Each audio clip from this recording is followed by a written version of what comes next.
स्वागत है आप सभी का। नमस्कार, good afternoon. Career will pay आप सभी का स्वागत है। क्लास आपकी शुरू हो चुकी है। कैसे हैं आप लोग? फटाफट कमेंट करके बताइए। Good afternoon, good afternoon. देखिए, टॉपिक हमने शुरू कर दिया था कल। मेंसुरेशन टॉपिक शुरू हो गया है अपना। आकाश, इसमें मेंसुरेशन लिख देना कल के टॉपिक पर। कल में भी, आज में भी, ठीक है। Good afternoon, good afternoon. ठीक है, ओके। कॉम्बो बैच का जो बच्चा है, मैं उसको थोड़ा सा बताना चाहूंगा। लाइव क्लासेस आपकी लगातार चलेंगी, हर विषय की चलेंगी, लेकिन कुछ विषय हमने आपके कहने पे, जैसा कि आप लोगों ने हमसे कहा कि सर हमको वीओडी चाहिए, तो हम ज्यादा जल्दी तैयारी करना चाह रहे हैं या एक्स्ट्रा हम पढ़ना चाह रहे हैं, जितना समय होगा उससे ज्यादा हम पढ़ लेंगे, तो हम आपको वीओडी भी दे चुके हैं। अगर मैं बात करूं एसएसटी की, तो एसएसटी में आपको तीनों विषय की वीओडी उपलब्ध है, हिस्ट्री की, ज्योग्राफी की और पॉलिटी। जैसा कि आप बात करें मैथ और साइंस में, तो साइंस में आपको दो विषयों की वीओडी उपलब्ध है, फिजिक्स की और केमिस्ट्री की।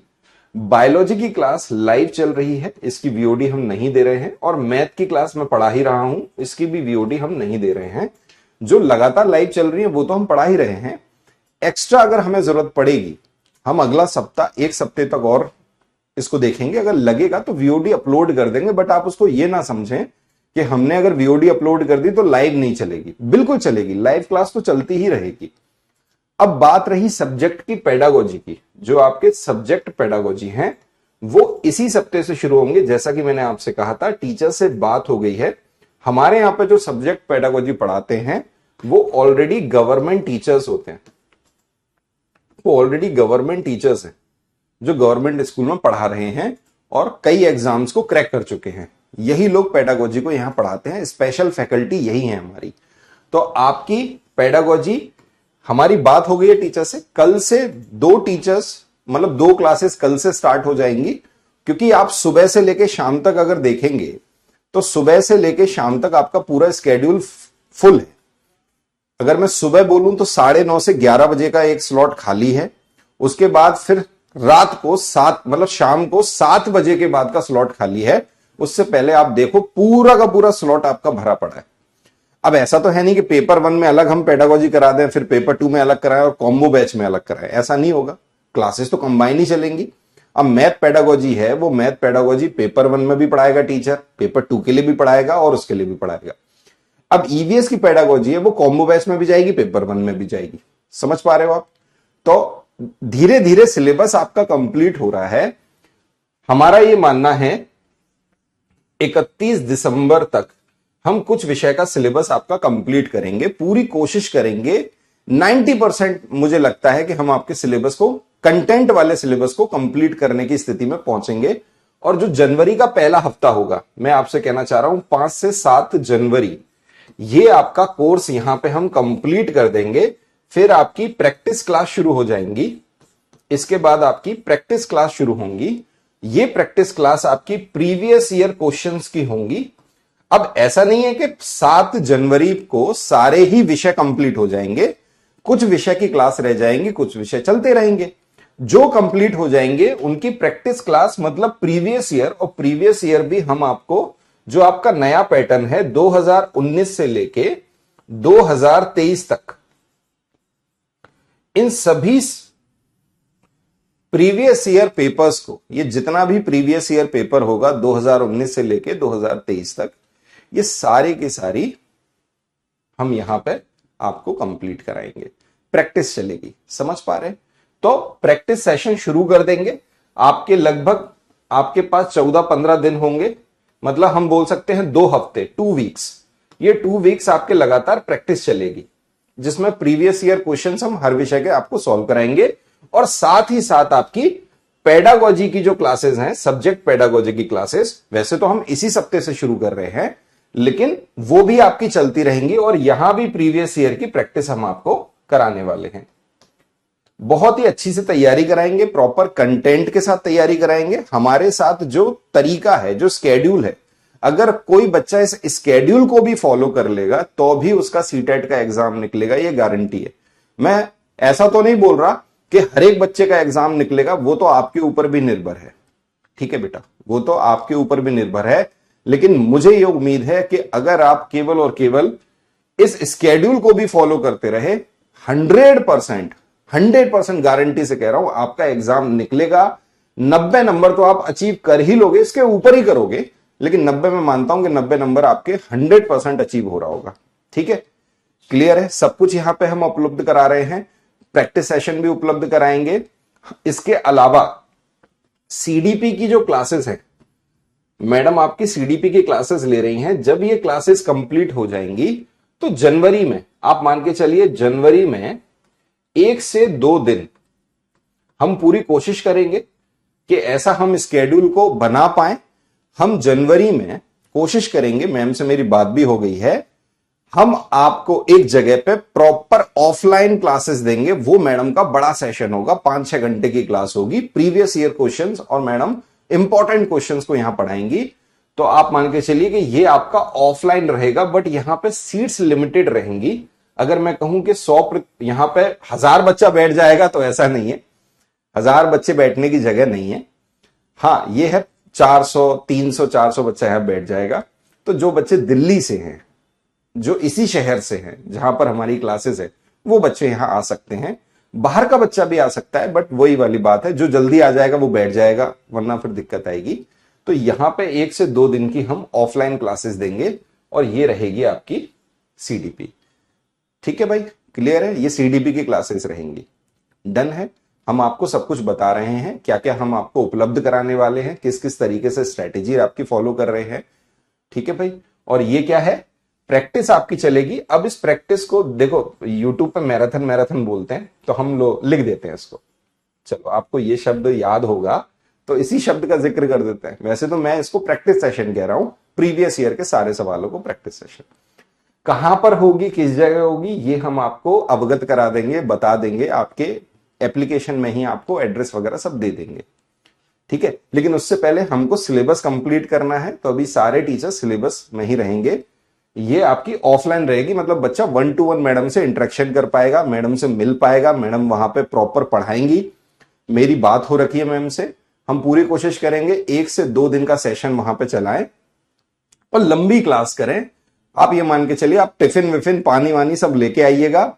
सुबह से आप बैठेंगे, शाम को आप निकलेंगे, बहुत बड़ा सेशन होगा, दिन भर का सेशन होगा। ठीक है, चलिए, तो ये बातें मैंने आपको बता दी।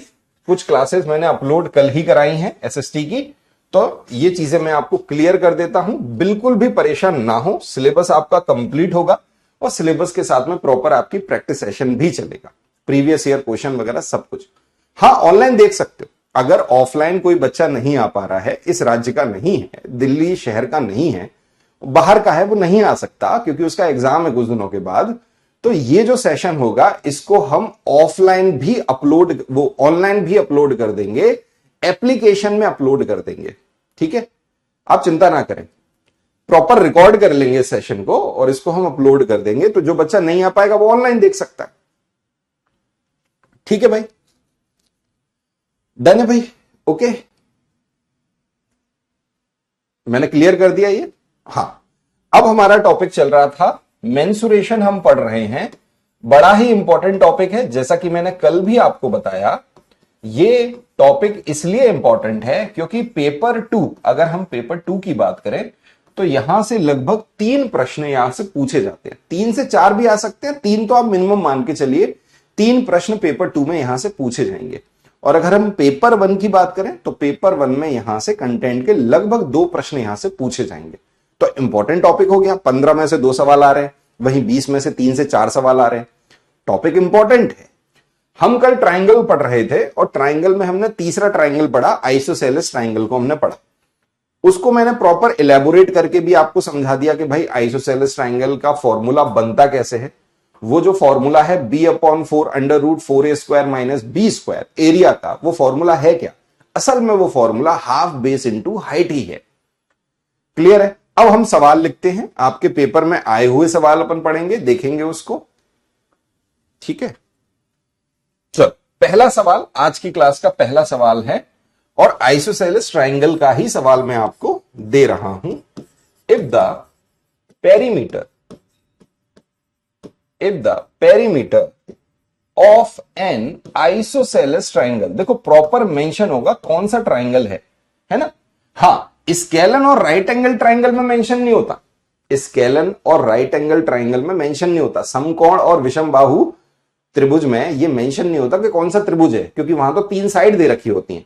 वो तो हम चेक कर लेते हैं कि ट्रिपलेट है तो राइट एंगल ट्राइंगल है, और अगर ट्रिपलेट नहीं है तो हमारे पास में हीरोन्स फॉर्मूला है। देखिए, हीरोन्स फॉर्मूला एक ऐसा फॉर्मूला है, अगर आपको 3 साइड पता है, चाहे वो ट्राइंगल कोई भी हो, राइट एंगल ट्राइंगल हो, आइसोसेलेस हो, इक्विलेटरल हो, कोई सा भी हो, लेकिन अगर 3 साइड आपको पता है तो आपके सामने तो फॉर्मूला है, हीरोन्स फॉर्मूला, आप उसकी मदद से एरिया निकाल सकते हैं।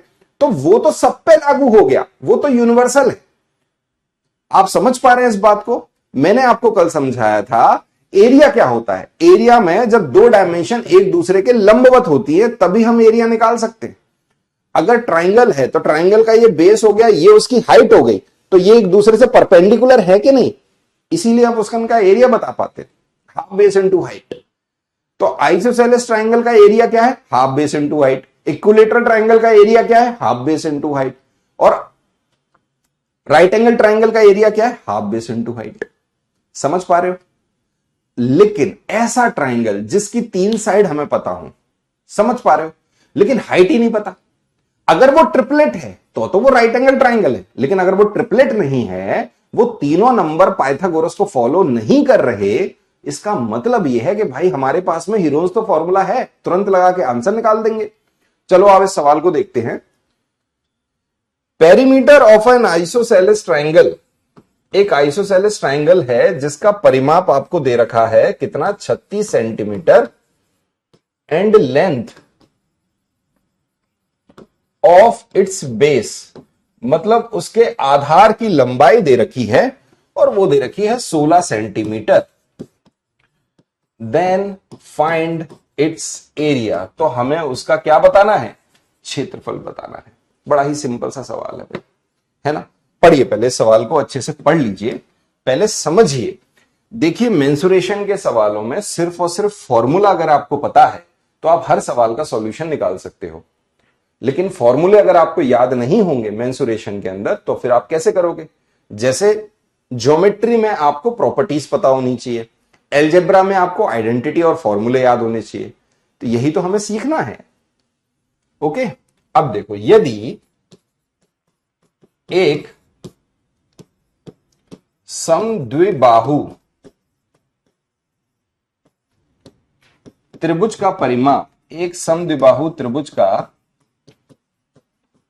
परिमाप 36 सेंटीमीटर है और उसकी या उसकी आधार की लंबाई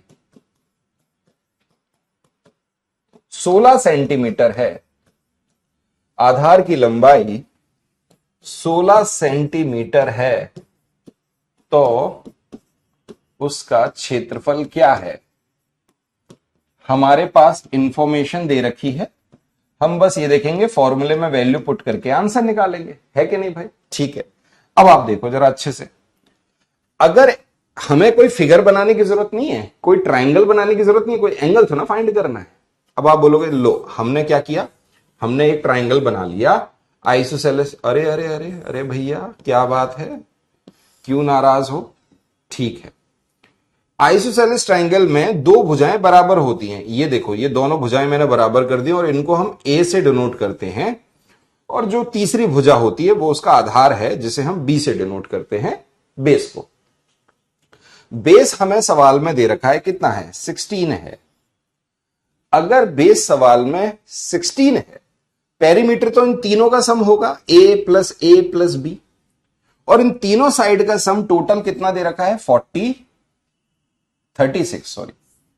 36 दे रखा है, जिसमें से 16 सेंटीमीटर को अगर मैं माइनस कर दूं तो बचेगा कितना? 20 सेंटीमीटर। अब ये जो 20 सेंटीमीटर है, ये वाली भुजा और इस वाली भुजा का सम है। जब ये दोनों आपस में बराबर है तो इसका मतलब ये भुजा कितनी होगी, 10 सेंटीमीटर की, और ये वाली साइड भी 10 सेंटीमीटर की।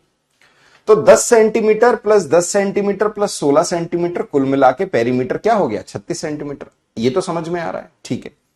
ए और बी की वैल्यू मुझे मिल गई। एरिया का फॉर्मूला क्या होता है मुझे बताएगा कोई बच्चा? आप बोलोगे सर एरिया का फॉर्मूला होता है बी अपॉन 4 अंडर रूट के अंदर 4a² minus b²। Value put कर दीजिए, आंसर आ जाएगा।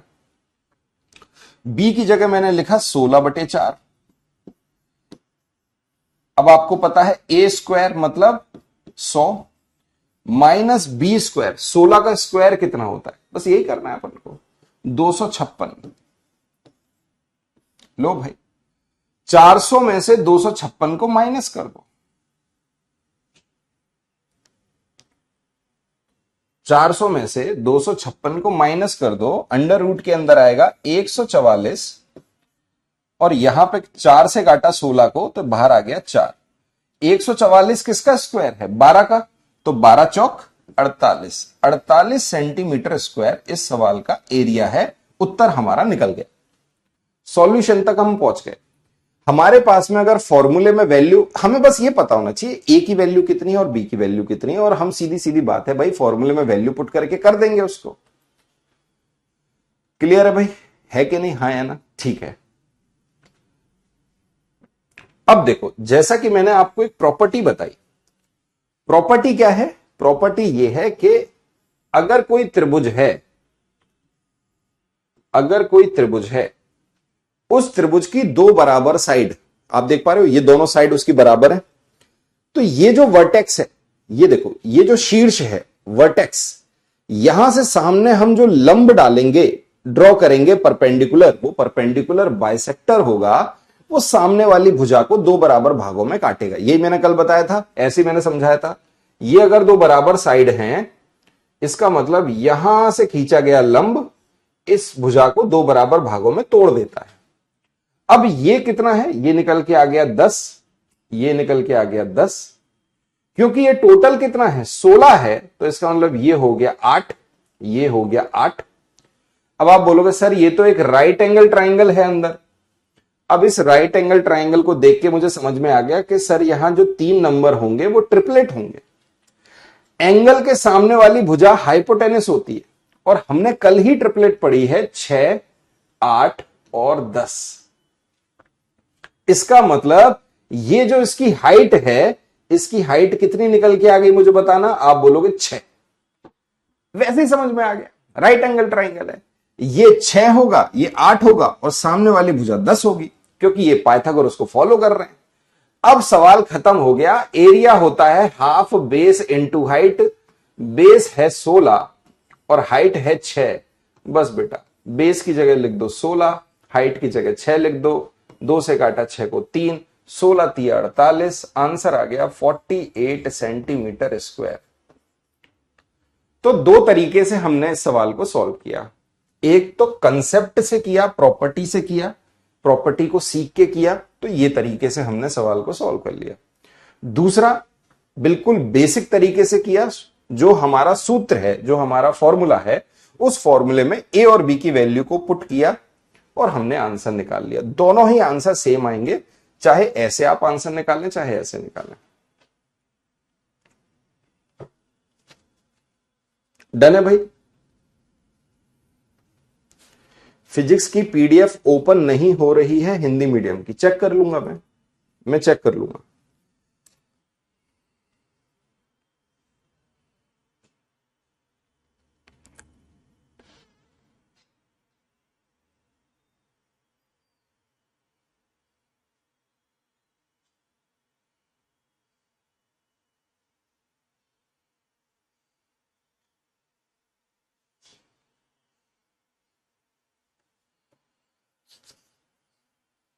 ठीक है भाई।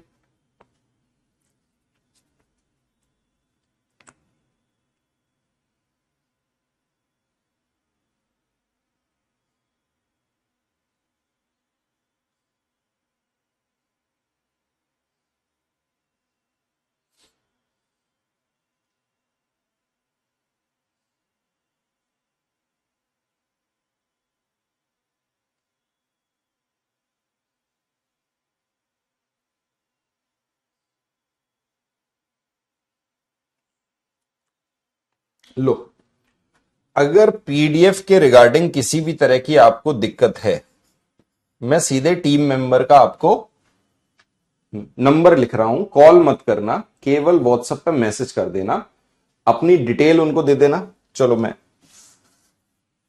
फिर दे देता हूं, ठीक है, अगर आपको ऐसा लग रहा है। लो, ये नंबर केवल आपकी क्वेरीज के लिए है। अगर आपको किसी भी तरह की क्वेरी है या किसी भी तरह का इशू है या किसी भी तरह की कोई कंप्लेन है आपकी, तो इन तीनों ही विषयों के लिए आप कहते हो सर टोल फ्री वो जो कॉल है वो लगता नहीं है, मैं लिख देता हूं। अगर पीडीएफ के रिगार्डिंग किसी भी तरह की दिक्कत हो, नोट्स के रिगार्डिंग किसी भी तरह की दिक्कत हो, और आपकी जो पीएनजी अपलोड होती हैं फाइल्स, उसके रिगार्डिंग किसी भी तरह की दिक्कत हो, आप एक नंबर है, मैं सीधे नोट डाउन करा रहा हूं आपको, 9711673895। ये लीजिए, ये नंबर मैंने आपको दे दिया। इस नंबर पे आप मैसेज करेंगे किसी भी तरह की अगर आपको दिक्कत हो, किसके रिगार्डिंग, पीडीएफ के रिगार्डिंग, नोट्स के रिगार्डिंग या पीएनजी के रिगार्डिंग, मतलब कैसा भी हम जो अपलोड कर रहे हैं उसमें अगर आपको दिक्कत आ रही है, आप यहां पे मैसेज करेंगे, अपनी डिटेल सेंड करिएगा।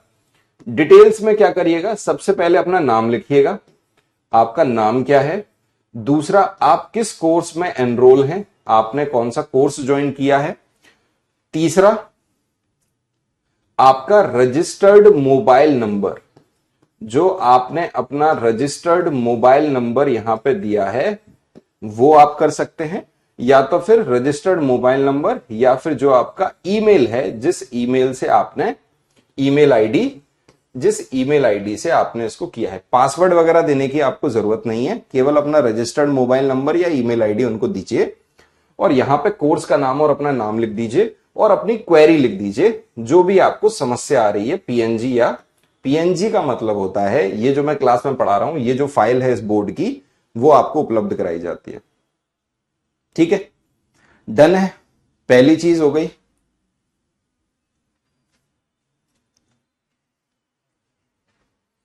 आपकी समस्याओं का मैं समाधान ही कर देता हूं।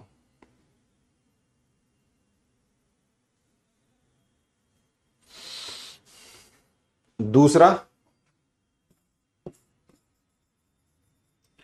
क्लास के रिगार्डिंग, जो क्लास आपकी अपलोड हो रही है, ये जो क्लास आपकी अपलोड हो रही है, इस क्लास के रिगार्डिंग अगर आपको किसी भी तरह की कोई समस्या है, कैसी भी कोई समस्या अगर आपको है क्लास के रिगार्डिंग, अगर कैसी भी समस्या आपको हो, आप एक नंबर नोट डाउन करिए, 8273846269।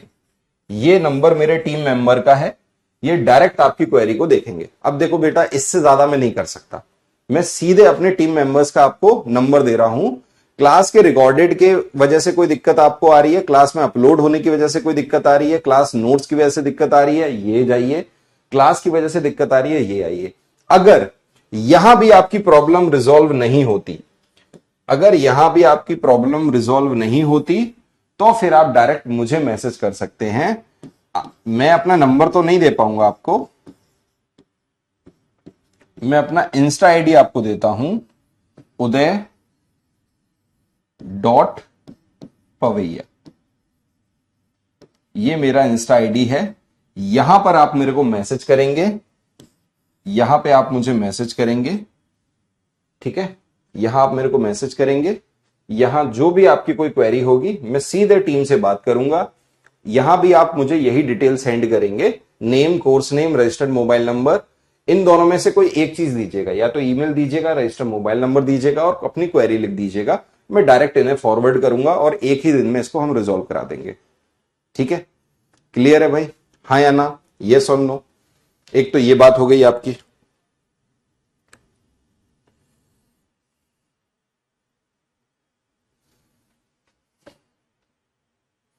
ठीक है, तीसरा आपका जो इशू है, वो सबसे बड़ा आपका इशू है, वो है डाउट का, कि सर हमें डाउट है, आपके डाउट, सब्जेक्ट के डाउट। तो देख, कुछ टीचर अपना नंबर देते हैं, मैं अपना नंबर आपको दे नहीं सकता, आप मेरी लेनी देनी कर दोगे, इतने मैसेज ठोकोगे कि मैं पागल हो जाऊंगा। नंबर हम आपको दे नहीं सकते, मैं तो नहीं देता, बाकी टीचर्स के अगर 2 नंबर हैं तो वो लोग दे देते हैं। डाउट के लिए आपके पास 2 तरीके हैं। एक तरीका है एप्लीकेशन में, आप एप्लीकेशन में एक प्रॉपर हमारा सेक्शन है डाउट के नाम से, एप्लीकेशन में एक हमारा प्रॉपर सेक्शन है डाउट के नाम से, वहां पर आप डाउट, जो भी आपके सवाल का डाउट है उसे आप अपलोड कर सकते हो। दूसरा, अगर डाउट आपको किसी सवाल के अंदर है तो आप मेरे को इंस्टाग्राम पे मैसेज भी कर सकते हो उस पर्टिकुलर सवाल को, ठीक है। वैसे तो मुझे ऐसा लगता है कि हम आपको इतना अच्छे से पढ़ाना चाहते हैं और इतना अच्छे से पढ़ाते हैं कि आपको डाउट तो नहीं होगा, आपको डाउट नहीं होना चाहिए। सवाल आपसे 100% सॉल्व होगा अगर आपने ढंग से सीखा है तो, अगर नहीं सीखा तो नहीं हो पाएगा। फिर मैं क्या, वो तो ब्रह्मा जी भी तुम्हारा डाउट पूरा नहीं कर पाएंगे। डन है।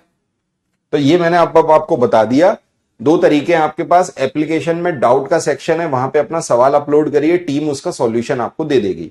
दूसरा तरीका यह है कि अगर आपको पर्टिकुलर सब्जेक्ट में इशू है तो आप मेरे को मैथ का डाउट भेज सकते हैं। अब ये आप ये बोले कि आपने आज ही भेजा है और मैं 1 घंटे के अंदर ही डाउट सॉल्व कर दूं, तो वो पॉसिबल नहीं होगा। मैं देखूंगा, सवाल में डाउट होगा तो मैं बता दूंगा, ठीक है भाई। चलो, अगर कोई दिक्कत होगी किसी भी तरह की तो इसको देख लीजिएगा। एक बच्चा कह रहा है समझ गया पढ़ा।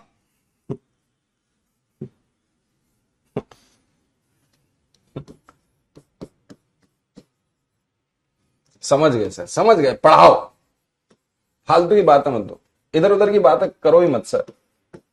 हमें आपके लेक्चर नहीं सुनने, हम पापा मम्मी की नहीं सुनते, तुम्हारी कहां से सुन लेंगे। चल बेटा कोई दिक्कत नहीं, पढ़ा रहा हूं यार, माफी चाहूंगा यार, मैंने तेरा समय खराब कर दिया।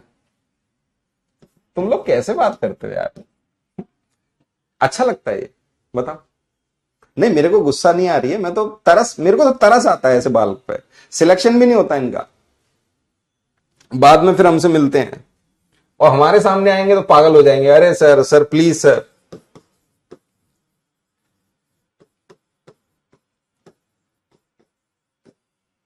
आपके घर के बेटा बहुत अच्छे संस्कार हैं, आपके माता पिता ने आपको बहुत अच्छे संस्कार दिए हैं, थोड़ी सी अपनी शालीनता का परिचय दीजिए। और आप लोग शिक्षक बनने वाले हैं, शिक्षक तो सबसे शालीन होना चाहिए भाई। ये सवाल आपके प्रीवियस ईयर का क्वेश्चन है जो मैं आपको लिख रहा हूं यहां पे। चल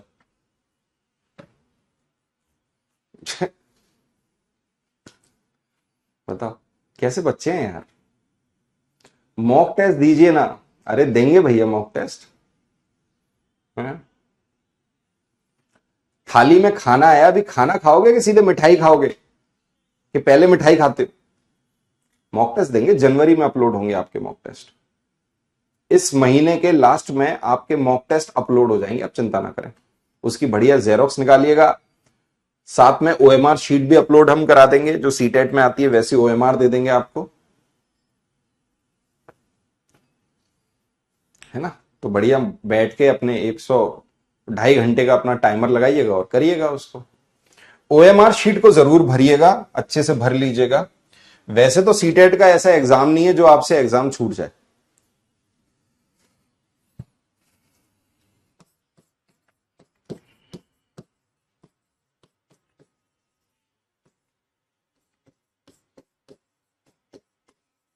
एक समबाहु त्रिभुज का क्षेत्रफल, लीजिए भाई सवाल लिख देते हैं, 168 सेंटीमीटर स्क्वायर है और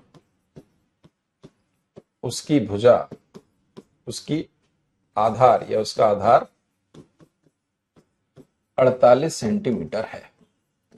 आधार कितना है? 48 सेंटीमीटर है। उसकी बराबर भुजाओं में से एक की लंबाई क्या है? उसकी बराबर भुजाओं में से एक की लंबाई क्या है? करिए भाई, सवाल को सॉल्व करिए। ये रहा आपके सामने सवाल, कोशिश करिए सवाल को सॉल्व करने की। ठीक है भाई, चलो।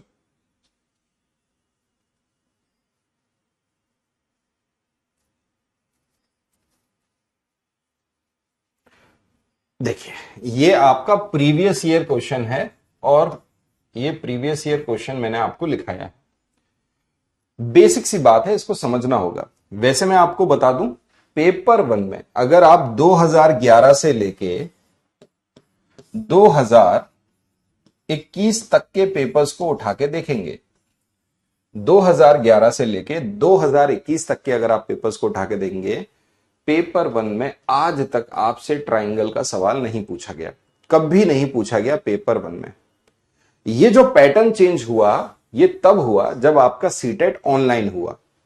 सीटेट ऑनलाइन होने की वजह से पैटर्न में चेंजेस आए और तब जाके ऐसा कुछ हुआ है, वरना तो कतई इतना, मतलब क्या बोलूं, कुछ था ही नहीं। ट्राइंगल तो आता ही नहीं था, लेकिन ऑनलाइन 2 साल जो पेपर होते हैं उसमें आपका ट्राइंगल पेपर वन में भी देना उन्होंने शुरू कर दिया, इसलिए हम इसको पढ़ रहे हैं, है ना। सिंपल है, आसान है, कहीं आपको दिक्कत आएगी नहीं। आइए भाई इस सवाल को देखते हैं, बहुत ही सिंपल सा सवाल है, बेसिक तरीके से इसको सॉल्व करते हैं। एक ट्राइंगल है, ये इसकी दो बराबर साइड है, ये ए है और ये ए है, और ये इसका बेस है। बेस आपको दे रखा है सवाल में 48। एरिया का फॉर्मूला होता है b/4 अंडर रूट में 4a² माइनस b²। बताइए कहीं कोई दिक्कत है? और ये जो एरिया है ये सवाल में दे रखा है 168, ठीक है। 168, b की जगह मैंने रखा 48/4 under root 4a² minus b² मतलब 48 का स्क्वायर। अगर मैं एकदम फॉर्मूले से वैल्यू निकाल रहा हूं, फॉर्मूले से सॉल्व कर रहा हूं, 4 से अगर मैंने इसे काटा, ये कट गया 12 बार, और 12 से अगर मैंने इसे काटा तो 12 कम 12, 12 चौक 48, ये आ गया 14। इधर लगा है क्या? स्क्वायर रूट, और इधर कुछ नहीं है। तो अगर मैं दोनों तरफ स्क्वायर कर दूं तो ये स्क्वायर रूट हट गया और ये 14 का स्क्वायर हो गया। तो ये क्या निकल के आ गया? 14 का square is equal to 4a² minus 48 का स्क्वायर। बोलिए भाई कहीं कोई दिक्कत है क्या? अब भाई 48 का स्क्वायर इधर ले आएंगे तो 4a² इज इक्वल टू क्या हो गया? 48 का स्क्वायर प्लस 14 का स्क्वायर। देखो 14 का स्क्वायर हर एक बच्चे को याद होगा, 196 होता है, लेकिन 48 का स्क्वायर याद नहीं होगा। तो देखो एक समझो, एक तरीका होता है, अगर आपके पास में कोई दो संख्याएं हैं, जैसे देखो a और b, मतलब एक संख्या है जिसमें 2 अंक हैं, इसका आपको स्क्वायर निकालना है। तो स्क्वायर निकालने का तरीका है, मैं इसको 3 भागों में तोड़ता हूं। स्क्वायर कैसे निकलता है? ये जो b है, यहां पे इसका स्क्वायर लिखिए, यहां a² लिखिए, और यहां पे बीच में लिखिए 2ab। यह है ट्रिक, संख्या का स्क्वायर निकालने का तरीका है। आप जैसे 48 है और 48 का अगर आप स्क्वायर निकालना चाह रहे हैं तो देखो यहां पे मैंने ऐसे 3 नंबर बना लिए, 3 अंक बना लिए, 3 भी हो सकते हैं, 4 भी हो सकते हैं, बट मैं ये 3 बना रहा हूं। 8 का स्क्वायर करेंगे जो आएगा 64, तो 6 हासिल आ गई, 64 का 4 हासिल आ गई 6। यहां पे मात्र एक ही अंक आ सकता है, 2 अंक नहीं आ सकते, तो यहां मैंने 6 लिख दिया, ठीक है भाई। बीच में क्या आएगा यहां पे? आप बोलोगे सर 8 चौक 32, और 32 दूनी कितना होगा भाई? 64। देखो इसका और इसका मल्टीप्लाई किया, कितना आया? 8 चौक 32, और 32 का 2 में मल्टीप्लाई कर दिया, कितना आ गया? 64। और 64 में अगर मैं 6 जोड़ दूं तो होता कितना है? 70। यहां पे आ गया 0, हासिल आ गई 7। अब यहां क्या आना चाहिए? 4 का स्क्वायर। 4 का स्क्वायर होता है 16, और 16 में अगर मैं 7 जोड़ दूं तो हो गया 23। इसका मतलब 2304। ये कितना निकल के आ गया? 2304 निकल के आ गया। बस बेटा 2304 में 14 का स्क्वायर जोड़ दो तो आप बोलोगे sir 4a² is equal to 2304 plus 196। 14 का स्क्वायर 196। 8 6 और 4 10 की 0, हासिल आई 1, 9 और 1 10 की 0, हासिल आई 1, 3 और 1 4 और 1 5, 2500। ये लो भाई,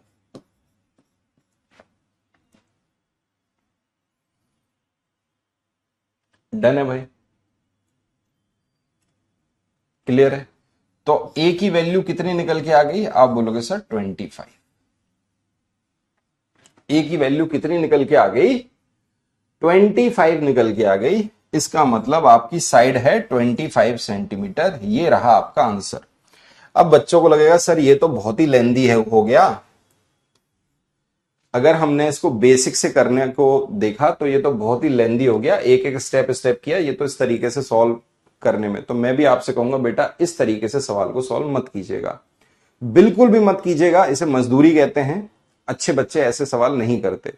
आपके सामने आपका सिंपल सी प्रॉपर्टी है, सिंपल सा डायरेक्ट लॉजिक है, सीधे वो लगाइए, खत्म करिए सवाल को। परपेंडिकुलर ड्रॉ किया तो 48 दो भागों में टूट गया, इसका मतलब ये भी 24 हो गया, ये भी 24 हो गया, है कि नहीं? हाँ या ना? यस और नो? ठीक है। एरिया होता है हाफ बेस इंटू हाइट, तो 168 is equal to half base into height. Base कितना है? 48, और हाइट में यहां से निकाल लूंगा। खत्म, गया, टाटा, गुड बाय। 2 से काटा इसको 24 आया। जब 12 से काट रहे थे 14 आ रहा था, 24 से काटेंगे 7 आएगा। हाइट निकल के आ गई 7 सेंटीमीटर। बस बेटा खत्म हो गया। हाइट इसकी 7 है। पाइथागोरस थ्योरम लग गई। कौन सी ट्रिपलेट है? 7, 24, 25। एंगल के सामने वाला हाइपोटेनस होता है। अगर ये 7 है, ये 24 है, तो ये कितना होगा? 25। डायरेक्ट आंसर आ गया 25 सेंटीमीटर। खत्म। ठीक है। हम अपने कंसेप्ट, हमने अपने प्रॉपर्टी से इस सवाल को सॉल्व करेंगे तो एक झटके में सवाल सॉल्व हो जाएगा। 5 सेकंड नहीं लगेंगे आपको सवाल को सॉल्व करने में। लेकिन वही बेसिक से सॉल्व करोगे तो बेटा ऐसे ही करना पड़ेगा, और कोई तरीका थोड़ा ना है। बेसिक से तो फॉर्मूले में वैल्यू पुट करते चले जाओगे, ऐसे ही सॉल्व होगा, और कैसे होगा? क्लियर है भाई? ठीक है, आगे बढ़े, अगला लिखो सवाल।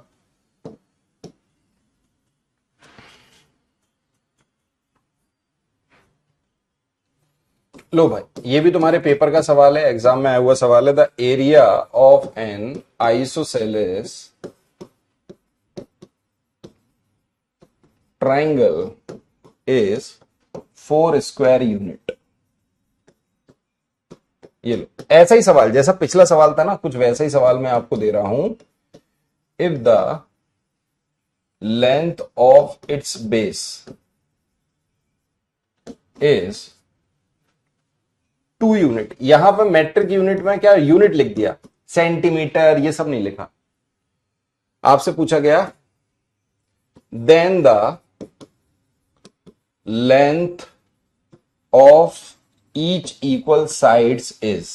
लो भाई, वैसा ही सवाल है, सेम सवाल है जो हमारा पिछला सवाल था ना, वैसा ही सवाल है। बताओ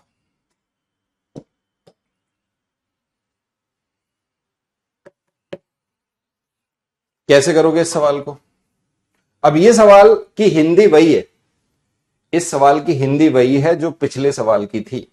जो आपका पिछला सवाल है इसमें जो हिंदी लिखी हुई है वही हिंदी है, केवल डेटा चेंज हो रहा है।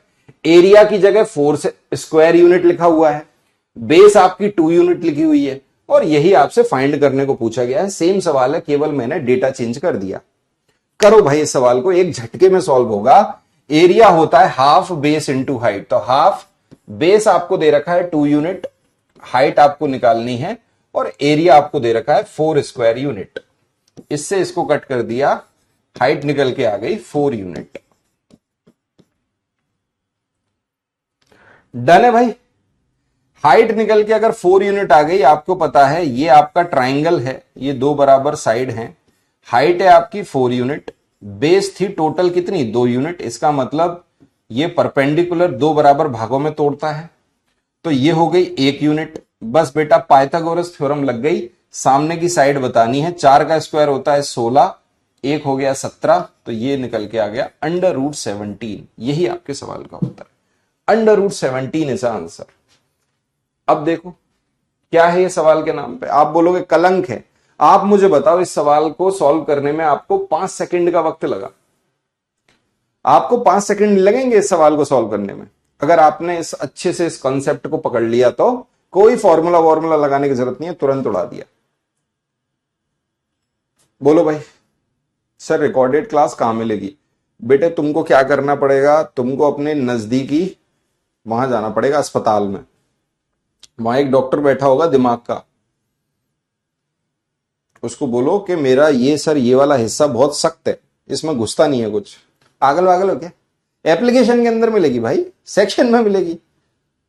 अब तुमने फेसबुक चलाना कैसे सीख लिया, मुझे ये बताओ। तुमको फेसबुक चलाना आता है, तुम्हें इंस्टाग्राम चलाना आता है, तुम्हें सब आता है, तुमको ये एप्लीकेशन चलानी नहीं आ रही। रविंद्र कह रहा है स्पीड बढ़ाइए। कुछ बच्चे जानबूझ के कमेंट करते हैं जिससे इनका नाम ले दिया जाए, और खुश हो रहा होगा ये, बहुत बहुत खुश हो रहा होगा।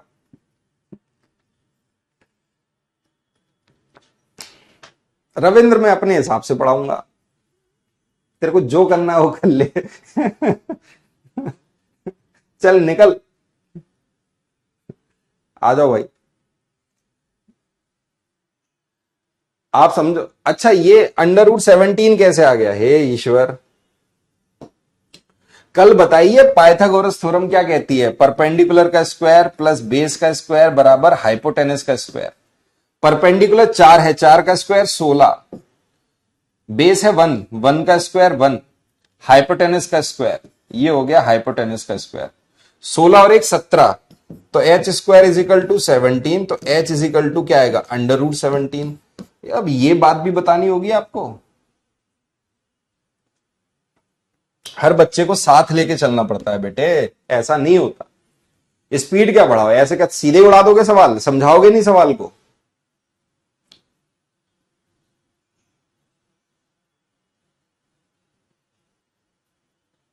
ऐसा नहीं होता ना, हर बच्चे को साथ लेके चलना है, उसको हर चीज समझानी है। किसी को नहीं आ रहा समझ में एक बार में तो उसको दोबारा समझाएंगे, 2 बार में नहीं आएगा तो तीसरी बार में समझाएंगे। ऐसा नहीं होता ना, ठीक है। आपको एक बात समझनी होगी, बहुत ढंग से समझनी होगी। आपको एग्जाम में OMR शीट मिलती है, तो पहले तो आप बच्चों से निवेदन यह है कि आप कैसी भी तैयारी करें, आपकी कैसी भी तैयारी हो, कृपया करके OMR शीट को भरते वक्त गलती ना करें। आपसे हाथ जोड़ के विनती है। पता नहीं कितने बच्चों के मैसेज आते हैं, हर साल मैसेज आते हैं, और खासकर लड़कियों के आते हैं, सर मैंने ये गलत भर दिया, सर मैंने ये गलत भर दिया। क्यों भर दिया भाई, किसी ने बंदूक लगा रखी थी तुम पे पीछे? इसका मतलब तुम्हारा ध्यान ही नहीं है, पैनिक कर रहे हो, डर रहे हो। पता नहीं OMR शीट भरते वक्त कभी तो तुम अपना पेपर का कोड गलत भर देते हो, कभी तुम अपना रोल नंबर की जगह कुछ और भर देते हो।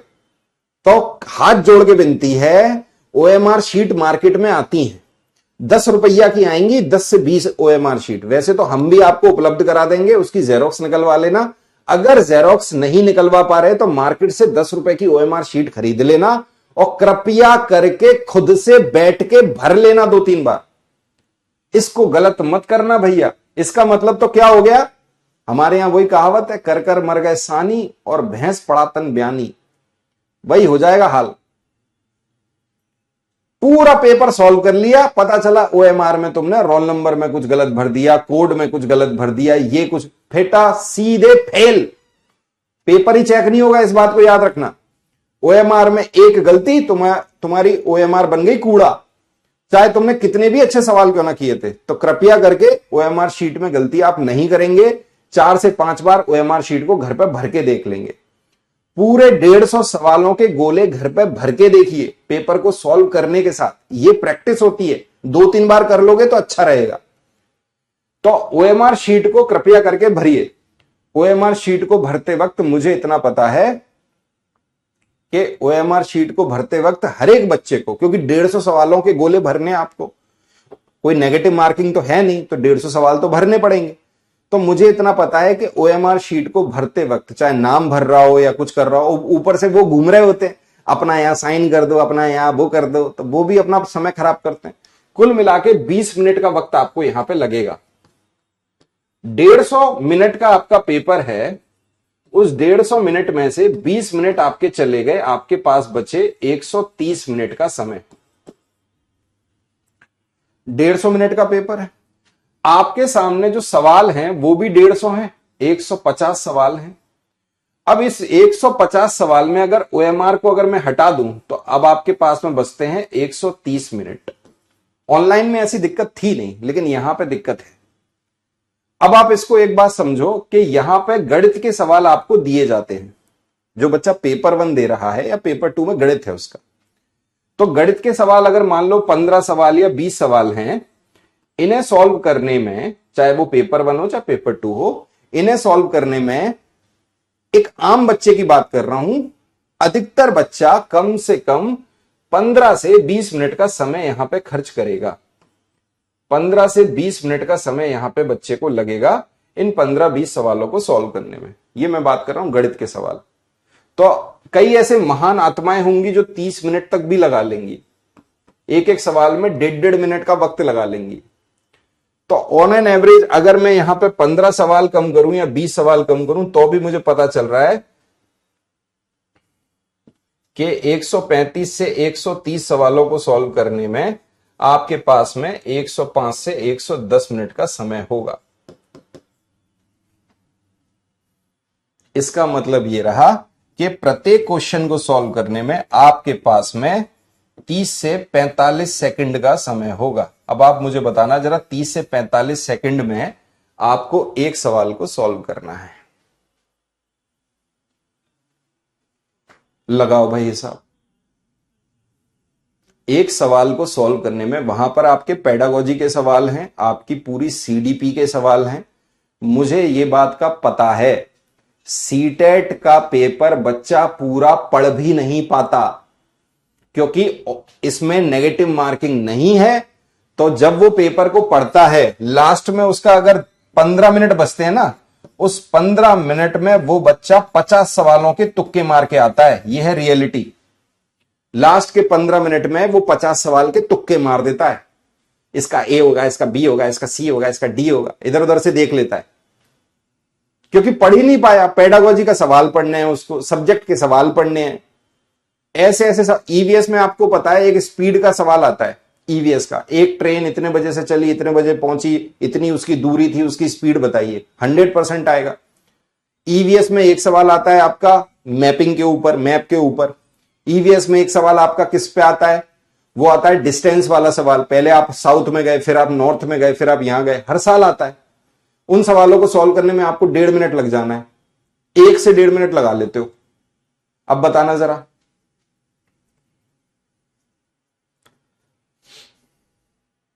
तो इसका मतलब गणित के सवालों को सॉल्व करने में 15 सवाल गणित के आपके सॉल्व होने चाहिए केवल और केवल 7 से 8 मिनट में। तब जाके वो बात बनेगी, तब जाके आपको बाकी के सवालों के लिए, मैं बिल्कुल सच बात बता रहा हूं, ये बिल्कुल एकदम रियलिटी बता रहा हूं, यही है सच्चाई। लास्ट में 15 मिनट में 50-50 सवाल तुम तुक्के मार के आओगे, 100 सवाल ही कर पाओगे 100 मिनट में।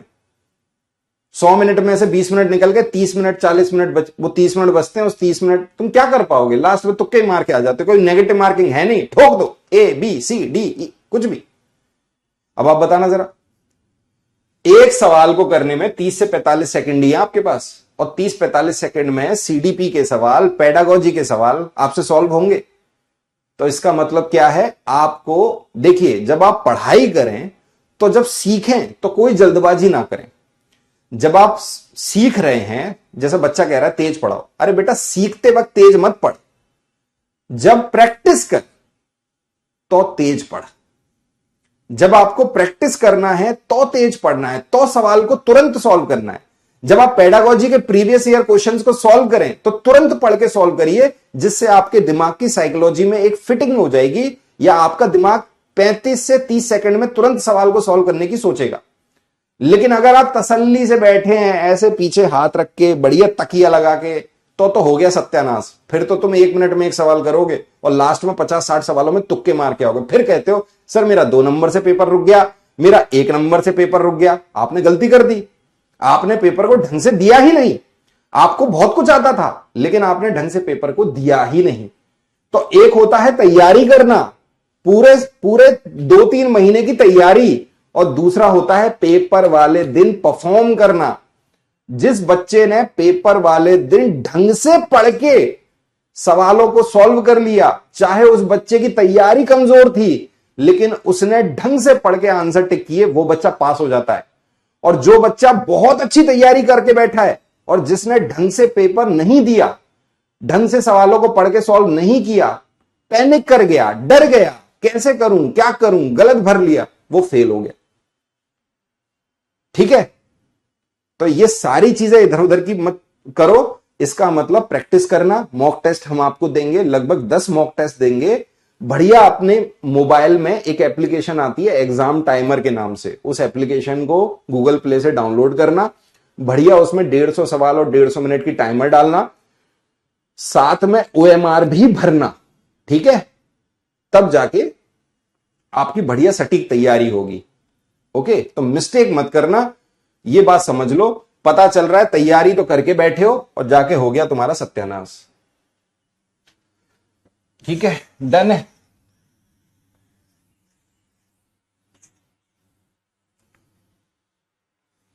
अगर कोई कहे कि सर मैं तैयारी नहीं हो पा रही, सर मैं कैसे पास करूंगी या मैं कैसे पास करूंगा, मैं आपको एक बात बोलूं, हाँ, वो फिर क्या है कि आपको ज्ञान नहीं मिलेगा, आपने ज्ञान नहीं लिया, आपने क्या किया, केवल पास होने के लिए पढ़ लिया। तो वो तो मेरे को भी पता है, वो आपको भी पता है, मैं कैसे खाऊंगा।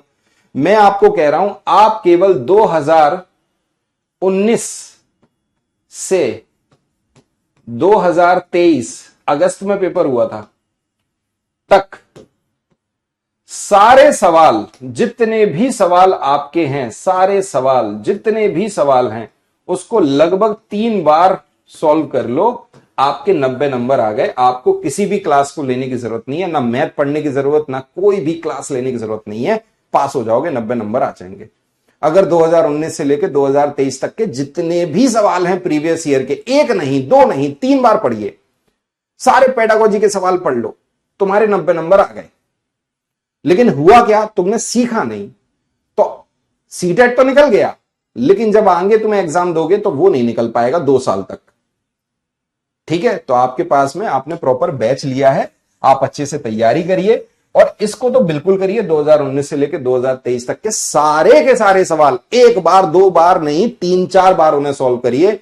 मैथ के, ईवीएस के, सीडीपी के, इंग्लिश के, हिंदी के, और चाहे आपका पेपर 2 हो तो एसएसटी के और मैथ और साइंस के सारे सवालों को सॉल्व करिए। सीडीपी पेपर 2 में खतरनाक आई थी पिछली बार, इस बात को समझ लेना। जहां पर सीडीपी में 27-28 नंबर आते हैं बच्चों के 30 में से, वहां पे उनकी हालत खराब हो गई थी। इसी वजह से पेपर 2 का पेपर बच्चे पास नहीं कर पाए पिछली साल। ठीक है, तो सीडीपी के लिए मैं यही बोलूंगा, अगर पेपर 2 का बालक है कोई, कृपया करके ये बातें भी आप थोड़ा ध्यान से सुने। कई बच्चा बोलेगा सर पढ़ाओ चुपचाप, लेकिन बेटा सुन ले, ये तेरे काम की बातें। अगर पेडागोजी की बात आ रही है, चाहे पेपर 1 हो, चाहे पेपर 1 हो, चाहे पेपर 2 हो, अगर मैं बात कर रहा हूं सीडीपी की, वैसे तो मैडम आपको प्रैक्टिस वगैरह सब कराने वाली है, या मैं बात करूं पेडागोजी की, सब्जेक्ट पेडागोजी की, वैसे तो मैडम आपको सब पढ़ाने वाली हैं, बढ़िया पढ़ाएंगी, सब कुछ देंगे। लेकिन मैं आपको एक सजेशन और दे रहा हूं, अगर थोड़ा भी समझदार बच्चा होगा तुरंत इस सजेशन को पकड़ेगा। आप इसको समझ लीजिए, सबसे पहले आपको सीटेट के सभी पेडागोजी और सीडीपी के आए हुए प्रश्नों को सॉल्व करना है, यह आपका पहला काम होगा। सबसे पहले आपको उसी पेपर के पेडागोजी के क्वेश्चंस या सीडीपी के क्वेश्चन सॉल्व करने हैं जो आप देने जा रहे हैं। उसके बाद आपके जितने भी टेट हैं, चाहे वो यूपी टेट हो, चाहे वो मध्य प्रदेश का टेट हो, चाहे वो हरियाणा का टेट हो, या राजस्थान का रीट हो, हरियाणा का एच टेट हो, चाहे और कोई भी टेट का एग्जाम हो नॉर्थ इंडिया के राज्यों का, असम उठा लो, कहीं का भी उठा लो, उत्तराखंड उठा लो, पेपर सभी के सीडीपी और पेडागोजी के क्वेश्चंस को सॉल्व करेंगे। लेकिन सबसे पहले इसे सॉल्व करेंगे, सीटेट को। अगर आपने पहले सीटेट के सारे सीडीपी और पेडागोजी के क्वेश्चंस को सॉल्व कर लिया, उसके बाद जब ये आप कर चुके हैं, 2 से 3 बार आपने ढंग से रिवीजन के साथ इन्हें पढ़ लिया, उसके बाद आप जाएंगे इन पेपर्स की तरफ। इंटरनेट पे सारे प्रीवियस ईयर उपलब्ध होते हैं, बढ़िया जाइए, सारे डाउनलोड कर लीजिए। उत्तर प्रदेश, मध्य प्रदेश, राजस्थान, हरियाणा, झारखंड, बिहार, कहीं का भी टेट का एग्जाम उठा लीजिए। उत्तराखंड का टेट हो गया, असम का टेट हो गया, सारे टेट के एग्जाम सवालों को उठाइए, पूरे प्रीवियस ईयर क्वेश्चंस को सॉल्व करिए, उन्हें याद करिए, उन्हें समझिए, क्या पूछा गया है, कैसे इसका आंसर ये है, सब देख लीजिए। ये तो हो गया तरीका सेल्फ स्टडी का, जो मैं आपको बता रहा हूं। स्वयं ऊपर से ब्रह्मा जी भी इस धरती पे आ जाए ना, तो भी तुम्हें फेल नहीं करा पाएंगे, ये गारंटी है। 90 नंबर छोड़ो, 120 130 से नीचे का स्कोर नहीं आएगा। ठीक है भाई, चलो अब बाकी मर्जी है, जिसको समझना है वो समझे, जिसको नहीं समझना है हम कुछ नहीं कर पाएंगे। बाकी हम अपनी पूरी मेहनत से पूरी शिद्दत से आपको पढ़ाएंगे और ये भी गारंटी है जो पढ़ाएंगे वही सवाल पेपर में आएंगे। आगे बढ़ते हैं, अगला सवाल लिखिए। The ratio of length of each equal side, the ratio of length of each equal side and third side. सीधी बात है, थर्ड साइड अब कौन सी बची, बेस बचा, ऑफ एन आइसोसेलेस ट्राइंगल। आपका previous year question is 3:4 if area of the triangle is, triangle का area आपको दे रखा है 18/√5 square unit, then the third side is, तो तीसरी भुजा क्या है, करके बताइए सवाल को, जल्दी से लगाइए दिमाग और सवाल को सॉल्व करिए। ऑप्शन भी देंगे आपको इस सवाल में। चलो ये 4 ऑप्शन हम आपको दे रहे हैं, 5/10, 8/2, 12 एंड 16। ये सभी यूनिट में दिए गए हैं, A option, B option, C option और डी ऑप्शन। ठीक है भाई, और सारे प्रीवियस ईयर सीटेट के हमने आपके नोट्स में अपलोड कर दिए हैं।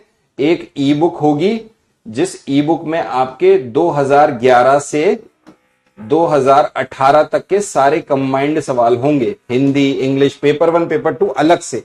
ये तो हो गया ई बुक। इसके अलावा 2019 के 2 सेट, जुलाई और दिसंबर वाला, उसके बाद आ गया 2020 दिसंबर का सेट, उसके बाद 2021-22, 2022-23 ये ऑनलाइन पेपर होते हैं, और 2023 में होता है अगस्त में पेपर। ये आपके ऑनलाइन हुए थे। ये सारे के सारे पेपर्स आपके नोट्स के सेक्शन में हमने उपलब्ध करा रखे हैं। ठीक है भाई, तो ऐसा मत बोलिएगा कि आपके पास कुछ नहीं है मटेरियल, सब कुछ हमने आपको दे रखा है।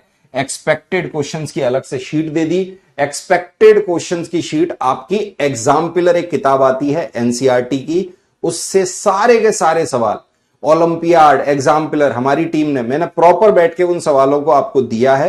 हो सकता है एक हाथ सवाल में मिस्टेक हो, डेटा की मिस्टेक हो, आंसर की मिस्टेक हो, तो उसको दरकिनार कीजिएगा। मोर ऑन लेस सारे के सारे सवाल आपके सही टिक हैं, उसके आंसर ठीक होंगे। ओके, तो जबरदस्त तैयारी करिए, मटेरियल पूरा है आपके पास, प्रॉपर क्लासेस आपको मिल रही हैं। अपना टारगेट 130 लेके चलिए, तब जाके नंबर आएंगे। 130 का टारगेट मान के चलिए अपना। सवाल को लिखिए। हिंदी में सवाल क्या है कि एक समद्विबाहु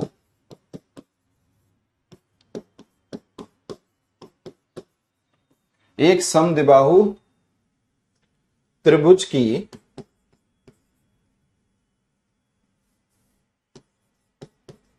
प्रत्येक बराबर भुजा और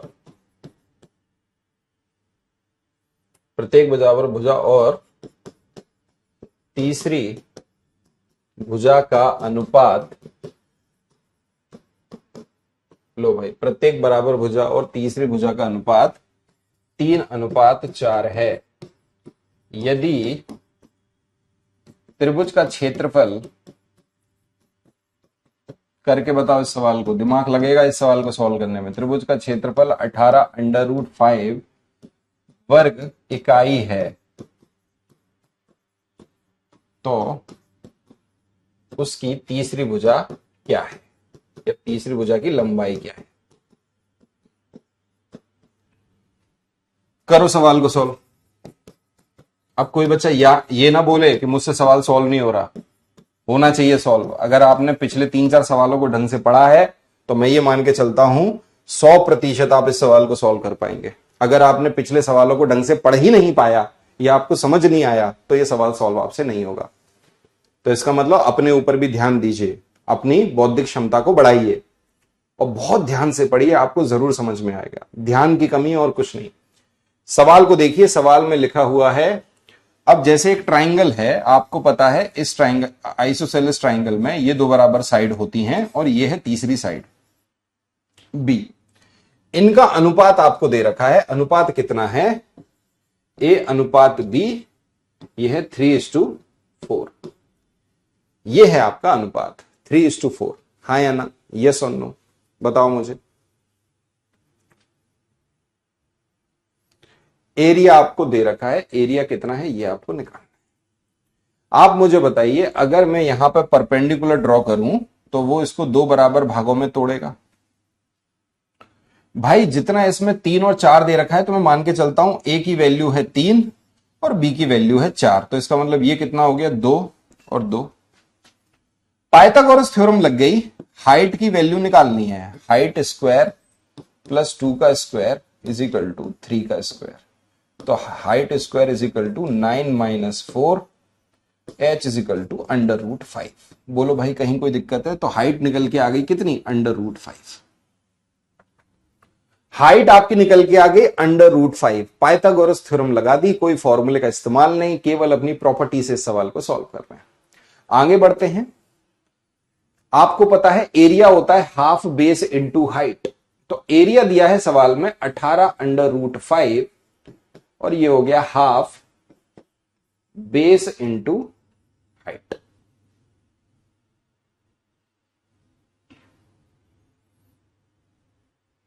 क्लियर है भाई?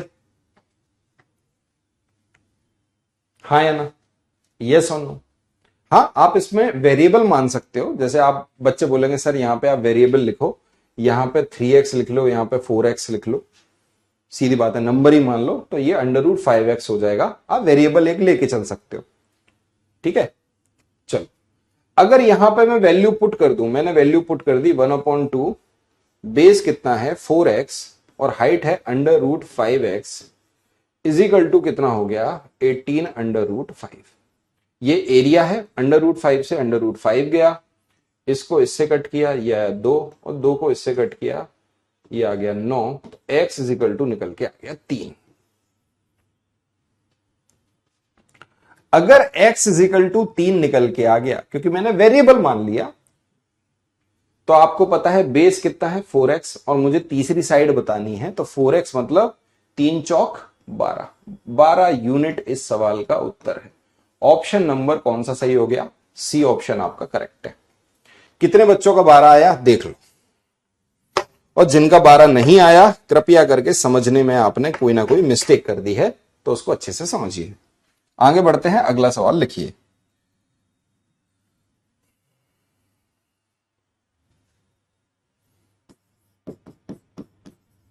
द एरिया ऑफ एन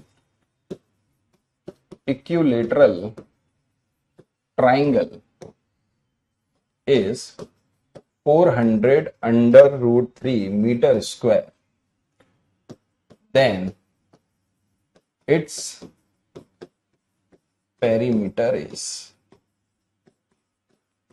ठीक है भाई, हमने आपको बहुत ढंग से पढ़ा दिया। एग्जामिनर का जो मन करे वो तुम्हें सवाल पूछे ट्राइंगल का, तुम उसको उड़ा दोगे। एक समबाहु, इक्विलैटरल ट्राइंगल का मतलब है समबाहु जिसकी तीनों साइड बराबर होती हैं। समबाहु त्रिभुज का क्षेत्रफल, एक समबाहु त्रिभुज का क्षेत्रफल आपको दे रखा है कितना, 400 √3 मीटर स्क्वायर है, तो उसका परिमाप क्या है।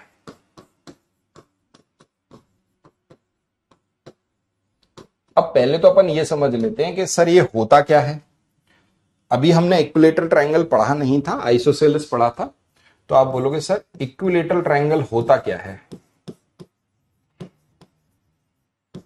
इक्विलैटरल ट्रायंगल को हिंदी में कहते हैं समबाहु त्रिभुज। समबाहु त्रिभुज का मतलब ऐसा त्रिभुज जिसकी तीनों भुजाएं, ऐसा त्रिभुज जिसकी तीनों भुजाएं क्या हों, बराबर हों, उसे अपन समबाहु त्रिभुज कहते हैं। ये ये और ये तीनों बराबर हैं। ये ए हो गया, ये ए हो गया, ये ए हो गया। पिछले सवाल में दिक्कत आ रही है क्या? सर 3 कैसे आया? अरे यार क्या यार,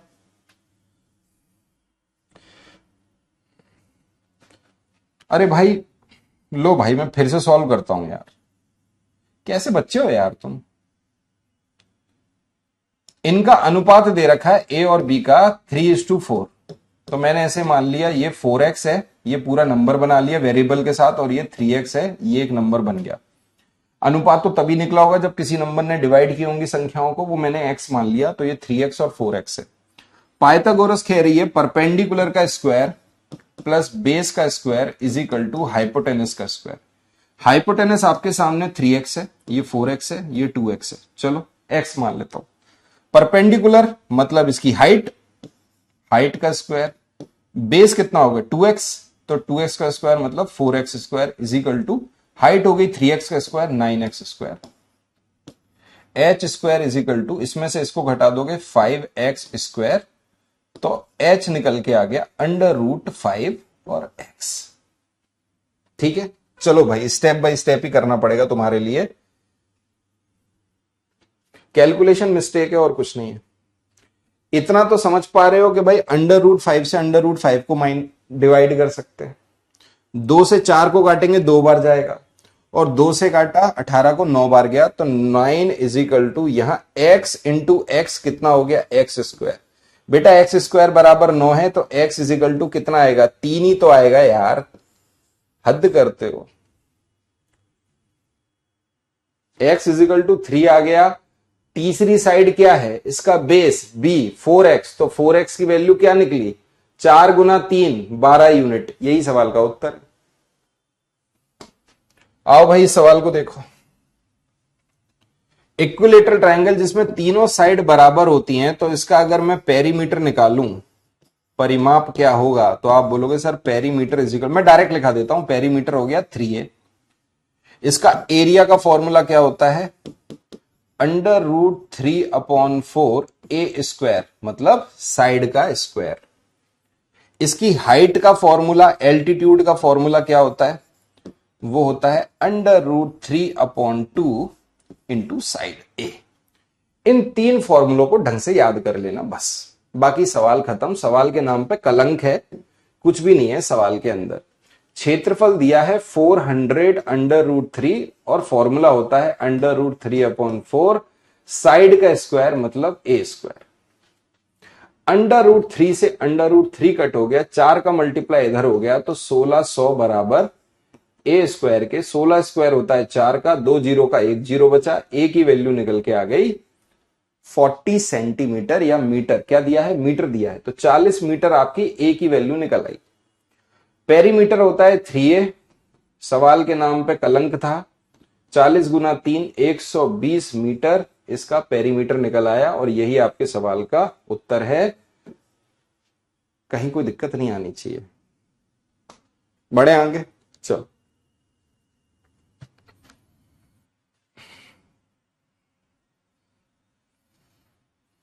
ऐसे ही आएंगे बिल्कुल बच्चों वाले सवाल, कुछ भी नहीं होगा इनमें। लिखो भाई, the ratio of sides of a triangle, एक ट्राइंगल की भुजाओं का अनुपात आपको दे रखा है, और वो है 3:4:5। And area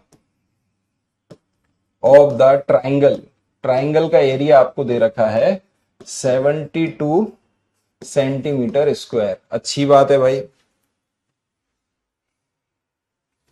then the area of equilateral triangle, equilateral triangle का एरिया क्या होगा जिसका perimeter, whose perimeter is same, जिसका पेरीमीटर सेम है as that triangle is. That triangle का मतलब इस ट्राइंगल की बात हो रही है। हिंदी में सवाल को लिखते हैं, लिखिए भाई हिंदी में सवाल को कि एक त्रिभुज की भुजाओं का अनुपात, एक त्रिभुज की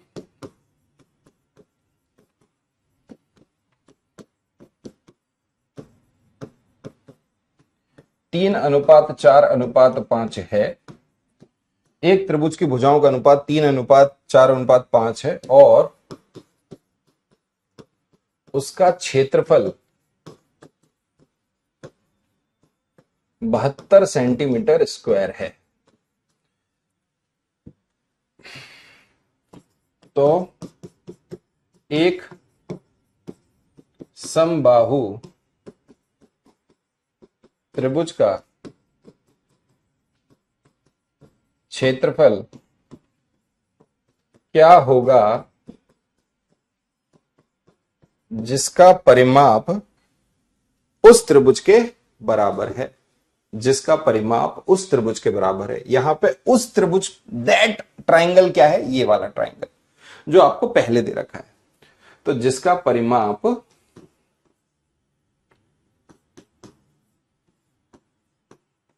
उस त्रिभुज के बराबर है।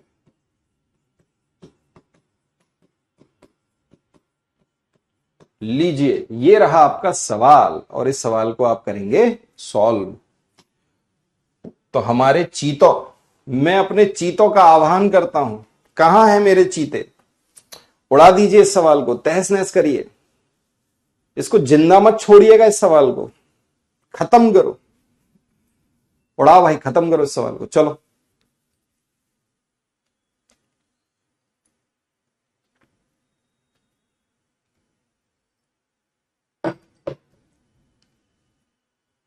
क्या होगा भाई,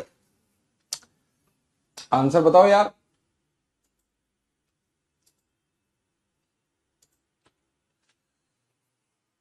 मैथ पेडागोजी कितने मार्क्स की आती है? पेपर 1 में 15 मार्क्स की, पेपर 2 में 10 मार्क्स की। बोलो, अरे बोलो क्या।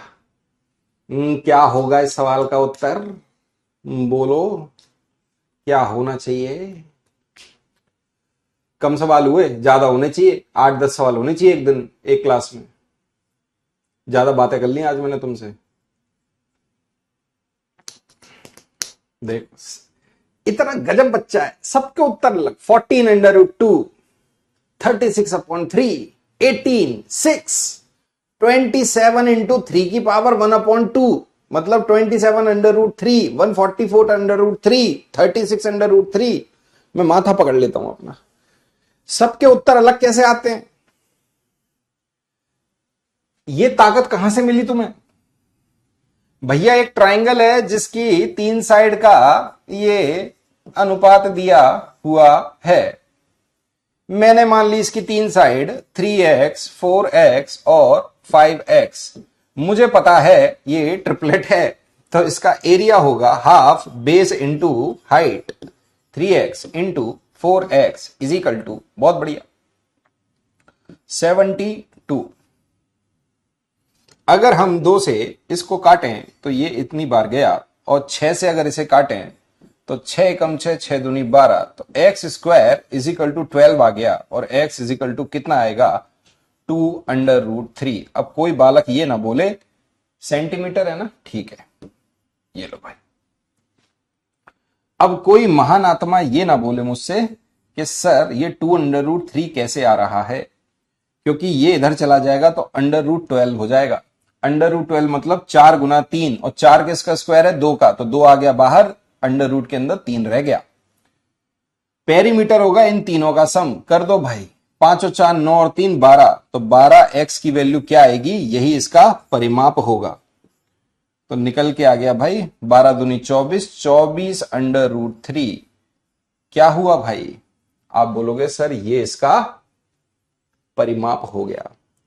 अब बात करेंगे इक्विलेटरल ट्राइंगल की। ऐसा इक्विलेटरल ट्राइंगल इस परिमाप के बराबर उसका परिमाप होना चाहिए। परिमाप होता है 3a, तो 3a इज इक्वल टू 24 √3। हर एक बच्चा इस सवाल को सॉल्व करेगा। a is equal to 8 √3। ये निकल के आ गई इसकी साइड। एरिया का फॉर्मूला होता है √3/4 a स्क्वायर। बस बेटे कर दो, √3/4, a स्क्वायर की जगह रखा 8 √3 इंटू 8 √3। यही इसका क्षेत्रफल है, यही मुझे निकालना है। कैसे नहीं होगा तुमसे सॉल्व? 8 से काट दिया इसको, 8 दूनी 12, वो 4 दूनी 8, 8 दूनी 16, तो 16 इधर आ गया। √3 और √3 में मल्टीप्लाई हो गया तो ये हो गया 3 और ये बचा √3, 16 तिया 48, आंसर आ गया 48 √3 सेंटीमीटर स्क्वायर। यही सवाल का आपका उत्तर है और हर एक बच्चे का ये उत्तर आना चाहिए। अगर इसके अलावा आपका कोई भी आंसर आ रहा है तो आपने सवाल को गलत कर दिया। चलो आज यहीं पे समाप्त करते हैं, कल इसके आगे अपन पढ़ेंगे। ठीक है, ट्राइंगल में एंगल वाले भी सवाल आते हैं तो वो हम कल देखेंगे। ठीक है भाई, बहुत बहुत शुक्रिया, बहुत बहुत धन्यवाद, बहुत बहुत आभार आप सभी का इतने मन से पढ़ने के लिए। कल मिलते हैं, बाय टाटा। कहीं भी कोई दिक्कत हो तो इंस्टाग्राम पे मैसेज कर देना। बाय।